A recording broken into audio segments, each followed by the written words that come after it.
Vini Júnior persegue recorde de Neymar na Liga dos Campeões, Cristiano Ronaldo provoca companheiro de seleção portuguesa e Tite segue sob pressão no Cruzeiro.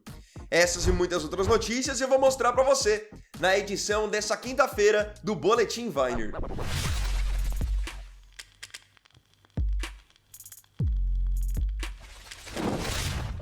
Resultados da Libertadores. Nós vamos iniciar a edição dessa quinta-feira, dia 26 de fevereiro do Boletim Weiner, com os jogos dos brasileiros que foram a campo ontem pela Libertadores. Tínhamos dois brasileiros jogando a pré-Libertadores, o Botafogo e o Bahia, e ambos haviam sido derrotados nas partidas de ida. O Botafogo tinha perdido por 1-0 para o Nacional de Potosí, enquanto o Bahia tinha perdido por 1-0 para o O'Higgins do Chile. O Botafogo fez o dever de casa e conseguiu virar sobre o Nacional de Potosí. Já resolveu a classificação no primeiro tempo. Vitória por 2-0 com gols de Alex Telles e Danilo. Com isso, a equipe carioca está agora classificada para a próxima fase da pré-Libertadores. Ainda existe mais uma fase antes de eles tentarem chegar na fase de grupos. E o adversário do Botafogo será o tradicional Barcelona de Guayaquil, do Equador. O Botafogo fez a sua parte e a gente não pode falar o mesmo sobre o Bahia, que está eliminado da Libertadores. O Bahia até conseguiu reverter em partes o placar da partida de ida. Eles tinham perdido por 1-0 para o O'Higgins e conseguiram na volta vencer por 2-1 com 2 gols de William José. Então a decisão da vaga foi para as penalidades. E aí não deu para o time de Rogério Ceni, que acabou perdendo nos pênaltis com Everton Ribeiro, perdendo a cobrança decisiva. Resultados do Brasileirão. Ontem se iniciou a 4ª rodada do Campeonato Brasileiro. E tivemos jogos excelentes ontem. Partidas muito equilibradas. Vamos aos resultados. Bragantino e Atlético Paranaense empataram em 1-1. 1-1 foi também o resultado do jogo entre Remo e Internacional. O São Paulo, mesmo com o time misto fora de casa, bateu o Coritiba pelo placar de 1-0. O Cruzeiro recebeu o Corinthians e empatou em 1-1 e segue sem vencer nenhum jogo no Campeonato Brasileiro. O Palmeiras recebeu o Fluminense e em um jogo agitado, muito equilibrado, venceu por 2-1. Quem também venceu por 2-1 foi o Grêmio, que fez valer a sua vantagem de um jogador a mais e bateu o Atlético Mineiro. Como vocês puderam ver, ontem tivemos 3 empates com resultados iguais, 3 confrontos que terminaram em 1-1, e o único visitante que se deu bem ontem foi o São Paulo, que acabou vencendo por 1-0 com gol de Cauli. Primeiro gol do Cauli com a camisa do São Paulo. Desses jogos aqui, o que eu mais gostei foi Palmeiras e Fluminense, porque não se apeguem ao placar. O jogo poderia tranquilamente ter acabado 4-3 para qualquer um dos lados. E até um empate seria bem justo tendo em vista tudo que o Fluminense produziu. Jogaço. Osório detona próprio jogador. Ontem o Remo empatou em 1-1 com o Internacional e segue sem vencer nessa temporada no Campeonato Brasileiro. Em 4 jogos até o momento, o Remo empatou 3 e perdeu 1. E ontem acabou deixando passar uma boa oportunidade de vencer sua primeira partida, jogando em casa. Na entrevista coletiva, o treinador Juan Carlos Osório acabou detonando um jogador do elenco que fez apenas um jogo na temporada, o lateral esquerdo Sávio. Ele detonou o Sávio ao ponto até de dizer para o Sávio procurar um outro time. Olhem só o que ele disse. Sávio, muito bom jogador, muito bom, mas é indisciplinado. E no meu time não quero jogadores indisciplinados. Eu quero um time de atletas comprometidos com o Remo. Para o Sávio, boa sorte. Com certeza vai encontrar outro time, porque joga muito bem, é muito bom. Mas eu não concordo com jogadores que não estão comprometidos 100% com a equipe. Ou seja, o Osório não conta mais com o Sávio para a sequência da temporada por conta do comportamento que o Sávio tem. E eu já tinha olhado nas redes sociais por parte de torcedores do Remo que muitos concordavam com essa opinião, que o Sávio seria um jogador que gosta da farra. É um direito do Osório não querer ter um jogador com esse perfil no seu elenco, só que o Osório aos poucos já está começando a ser criticado e cobrado pelos torcedores remistas. Porque mesmo que ele tenha apenas uma derrota na temporada em 12 jogos, ele tem empatado muito. De 12 jogos até o momento, 7 terminaram em empates. Então os torcedores sabem que se o Remo quiser ficar na Série A pro ano que vem, não dá para ficar só empatando. Palmeiras dá 2 saídas. Ontem tivemos uma bizarrice no jogo entre Palmeiras e Fluminense. Você não precisa ser nenhum expert em futebol, nenhum estudioso, para saber que se um time faz a saída de bola no primeiro tempo, naturalmente para o segundo tempo, o adversário é quem faz a saída. Só que ontem nós tivemos essa bizarrice no jogo do Palmeiras. O Palmeiras fez as 2 saídas, no primeiro tempo e no segundo tempo. Como o Palmeiras tinha feito a saída no primeiro, naturalmente, no segundo tempo, deveria ser o Fluminense. Mas o árbitro da partida, Felipe Fernandes, não se atentou a isso e acabou cometendo um erro bem básico. O ex-árbitro Carlos Eugênio Simon, que hoje é comentarista de arbitragem na ESPN, disse que isso foi um erro de procedimento e que o Fluminense pode até entrar no tribunal em relação a essa partida. Mas deixou claro que dificilmente o resultado será alterado. Eu não acho que o Palmeiras ter dado 2 saídas influenciou no resultado, até porque o Palmeiras não fez nenhum gol, por exemplo, a partir de uma saída de bola, mas esse é um erro muito básico. Não dá para um árbitro de Série A de Campeonato Brasileiro não conseguir fazer os 2 times fazerem a saída, cada um em um tempo. Isso é inacreditável. Porque esse é um erro tão simples, tão básico, que mostra que o árbitro não está atento dentro do jogo. E se o árbitro não está atento dentro do jogo, ele pode deixar um monte de coisa passar. Cruzeirenses pedem a saída de Tite. O técnico Tite está cada vez mais pressionado no Cruzeiro e não é para menos. Em 4 jogos até o momento no Campeonato Brasileiro, o Cruzeiro não tem nenhuma vitória. E ontem deixou escapar uma oportunidade importante de vencer o seu primeiro jogo no campeonato. O Cruzeiro vencia o Corinthians até o finalzinho pelo placar de 1-0, com gol do Matheus Pereira. No final, teve um vacilo do William que acabou sendo expulso e o Cruzeiro tomou um gol de escanteio. Admito que o primeiro tempo da Raposa foi um bom primeiro tempo, tanto que o Cruzeiro chegou a ter um gol anulado com o Caio Jorge, estava com volume legal, agredindo o time do Corinthians. Mas não adianta de nada você ter volume, você jogar bem e no final você não converter as oportunidades, não ganhar os jogos. E é em cima disso que a torcida do Cruzeiro está pegando agora. Na visão da maioria, tanto nas redes sociais quanto no estádio, o técnico Tite não tem feito um bom trabalho. Ele pode fazer o Cruzeiro jogar um futebol melhor, até pelo time que teve uma ótima base do ano passado do Leonardo Jardim e pelo investimento que foi feito nessa temporada, em jogadores caros, por exemplo, como o Gerson. Acreditem, o Cruzeiro, mesmo com o timaço que tem, vários bons jogadores caros, é apenas o 18º colocado do Campeonato Brasileiro. E vendo que o time não consegue reagir, por isso que no estádio ontem, novamente, estavam gritando fora Tite. Eu entendo que o campeonato acabou de começar, nós temos apenas 4 jogos, mas um time com a qualidade e o investimento do Cruzeiro precisa reagir, precisa somar pontos. Porque eu não acho que o Cruzeiro seja um time que vai, por exemplo, ficar lutando na parte de baixo da tabela. Mas você desperdiça pontos logo no começo do torneio, isso depois pode fazer falta lá na frente quando você quiser lutar pelo título. O Palmeiras, por exemplo, que é um time que vai novamente lutar pelo título. Em 4 jogos, eles já têm 10 pontos, estão lá na liderança, se distanciando cada dia mais do Cruzeiro. Então o Cruzeiro, pelo nível que tem, não pode ficar tão atrás. Pelo visto, até pela pressão que existe hoje acerca do Tite, creio que vai ser questão de tempo ou de uma derrota mais sofrida para ele ser mandado embora.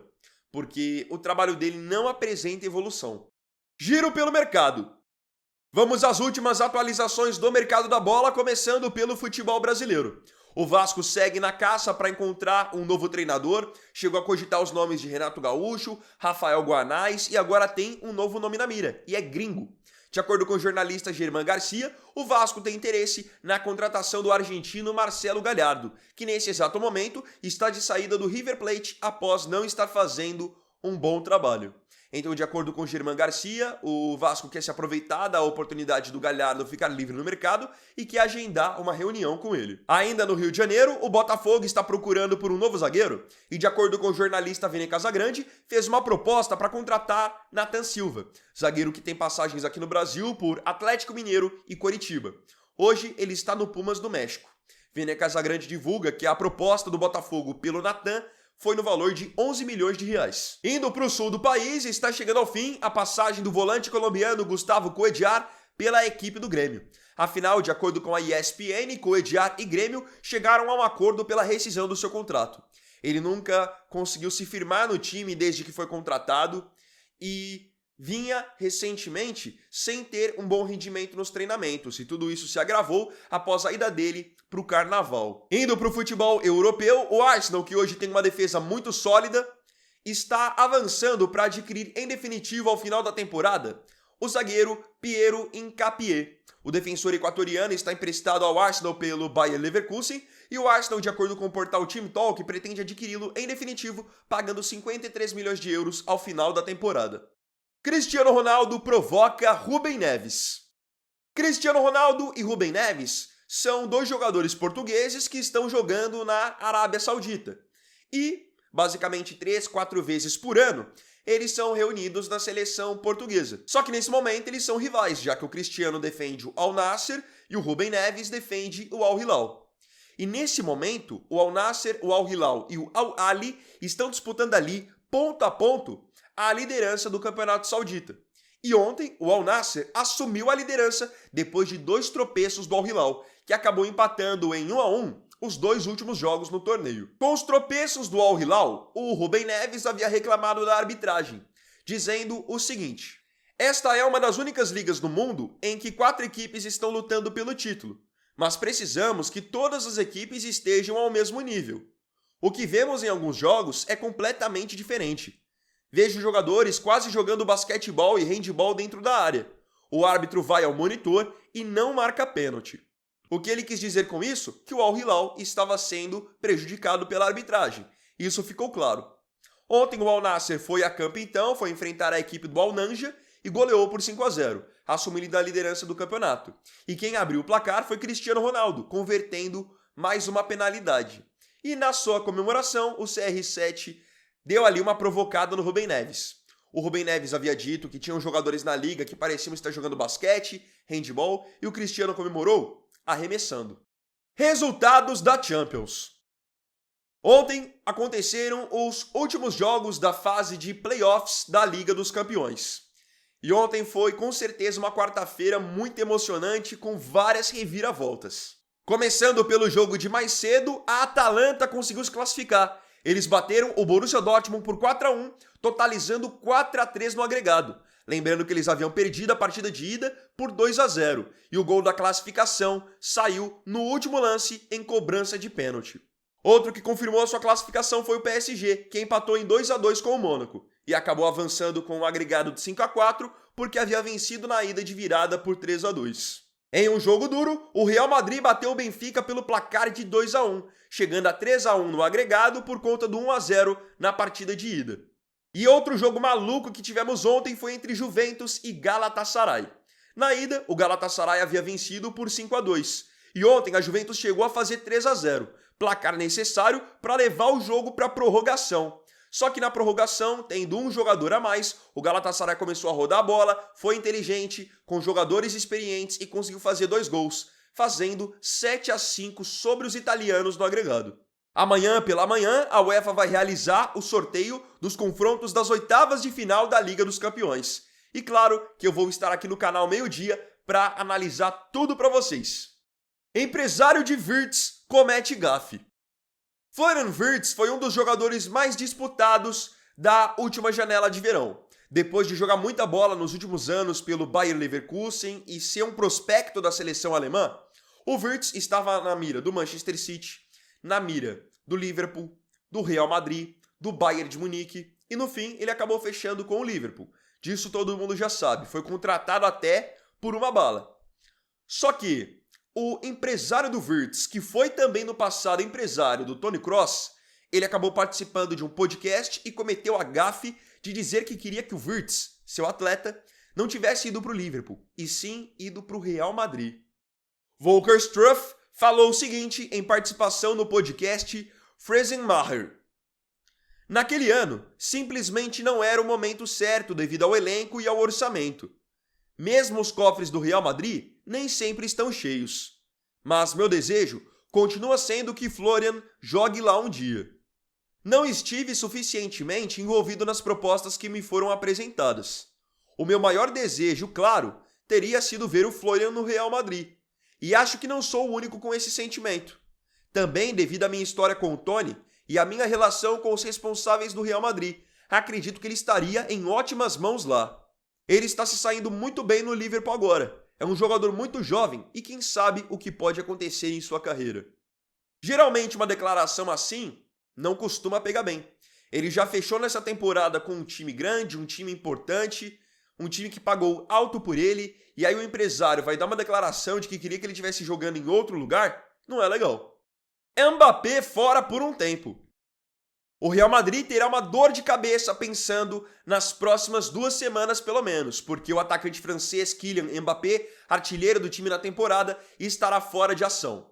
Quem acompanhou ontem ao jogo entre Real Madrid e Benfica viu que o Mbappé nem no banco ficou porque está lesionado. Está sofrendo com uma lesão no joelho esquerdo e está sentindo muitas dores. E vinha jogando basicamente nas últimas 6 semanas quase que no sacrifício. Ontem não deu para ele não quer mais forçar e será preservado nos próximos jogos. Informação da rádio Onda Cero é de que o Kylian Mbappé ficará fora dos próximos jogos do Real Madrid, ficará fora de ação de 10 a 15 dias para que ele possa tentar se recuperar. Vini Júnior persegue Neymar na Champions. Ontem, o Vinícius Júnior precisou fazer quase que tudo sozinho no Real Madrid. Afinal, outras estrelas do setor ofensivo do Real não estavam disponíveis para jogo. Mbappé não jogou, Bellingham não jogou, Rodrigo não jogou, tanto que quem formou dupla de ataque com o Vini ontem foi o Gonzalo Garcia, que acabou fazendo uma partida bastante discreta. Mas sem problema, o Vinícius Júnior chamou a responsabilidade e resolveu. Acabou marcando o segundo gol da vitória do Real Madrid ontem. E claro, comemorou fazendo a mesma dancinha que ele tinha feito na partida de ida, que foi a dancinha que ele fez que desencadeou toda aquela confusão com a torcida do Benfica, com o Prestiani, com o Mourinho. Ele repetiu como um deboche. Jogou muito bem ontem, tudo que era de perigo do Real Madrid saía dos pés dele.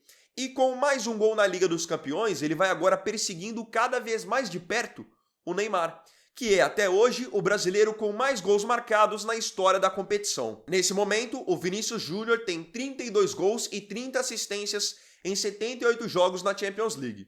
Ele já é o segundo brasileiro com mais gols na história da Champions. Ele está a 11 gols do Neymar, que tem 43 gols em 81 jogos. Vem a evolução do Vinícius Júnior a cada temporada na Liga dos Campeões e principalmente a consistência dele. Eu acredito que em menos de 2 temporadas ele vai buscar esse recorde do Neymar. Agora, eu queria fazer uma comparação aqui só para mostrar o quão absurdo o Neymar foi na Champions League.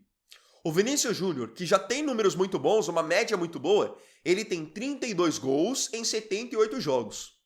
O Neymar tem 43 gols em 81, ou seja, ele tem basicamente mais de 10 gols em relação ao Vinícius Júnior com apenas 3 jogos a mais. O que mostra que aquele período em que ele jogou muito no Barcelona contra o MSN e aquele começo dele no PSG foram muito fora da curva. Agora, eu queria saber de você nos comentários a sua opinião sobre as notícias dessa edição do Boletim Viner.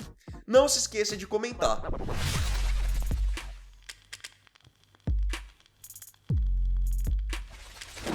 Então, bom, galera, esse vídeo aqui foi o primeiro dessa quinta-feira. Mais tarde eu tô de volta aqui no canal às 7 horas para mais um conteúdo, porque vocês sabem, a máquina não pode parar. Quanto a esse vídeo aqui, se você tiver gostado, deixa o seu like, se inscreva e compartilhe também. Então é isso, tamo junto, até mais tarde e até o próximo vídeo. Fiquem com Deus. Vini Viner aqui, valeu, falou e fui!